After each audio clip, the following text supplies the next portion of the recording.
अपनी जो विदेश नीति का यूनिक विदेश नीति उनकी जिस तरीके की है, बिल्कुल एक ढर्रे से अलग, लकीर की फकीर नहीं बनना है, अपना तरीका है, उसको अपनाते हुए वहां उन्होंने उसका एक प्रदर्शन किया, उससे मुलाकात की। अब क्या कुछ उससे हासिल हुआ ये बाद में हो सकता है बताएं, या जब पार्लियामेंट में अब बजट सेशन होगा लोग पूछेंगे तो हो सकता है उसमें वो बताएं कि क्यों गए थे।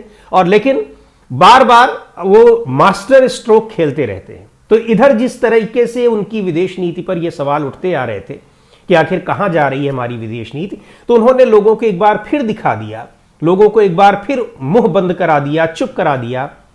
फ्रेडरिक मर्ज के साथ, यानी जर्मनी के चांसलर के साथ गांधीनगर में पतंग उड़ाकर उनको भी पतंग उड़ाने पे मजबूर कर दिया। और ऐसा लग रहा था कि बाकायदा फ्रेडरिक मर्ज उनसे पतंग उड़ाना सीखना चाहते हैं। अब पता नहीं प्रधानमंत्री ने उनको सिखाया या नहीं सिखाया, या आगे हो सकता है कि उन्होंने इच्छा जाहिर की हो तो उनको आगे चलकर वो सिखाएं भी। लेकिन ये दिखाता है कि किस तरीके से अपनत्व स्थापित कर लेते हैं प्रधानमंत्री नरेंद्र मोदी।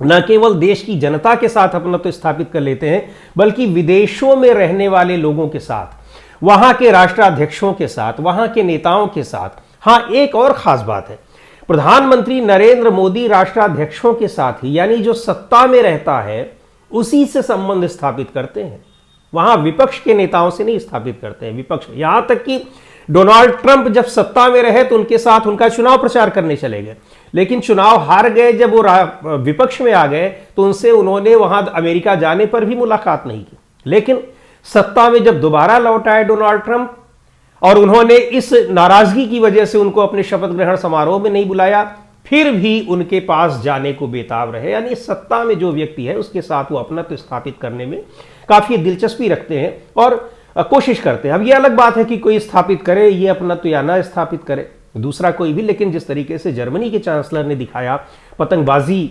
में दिलचस्पी दिखाई और बाकायदा प्रधानमंत्री नरेंद्र मोदी के साथ पतंग उड़ाते भी दिखे, हाथ से डोर पकड़ते हुए दिखाई पड़े, उससे ये लग रहा है कि उनके साथ अपनत्व स्थापित हो गया है प्रधानमंत्री नरेंद्र मोदी का। अब ये भी अलग बात है कि चाहे वो जर्मन भाषा बोलते हों, ये हिंदी, गुजराती और अंग्रेजी बोलते हो, ये ना समझ पाए हो, लेकिन तस्वीरें ऐसी भी आई कि जब गाड़ी में बैठे हैं तो बात करते करते बिल्कुल खिलखिला रहे हैं। यानी बहुत एक अपनत्व की बात, आपस में हंसी मजाक की बातें भी हो रही हैं, और एक जो खुशी के पल होते हैं उस तरह की भी चीजें।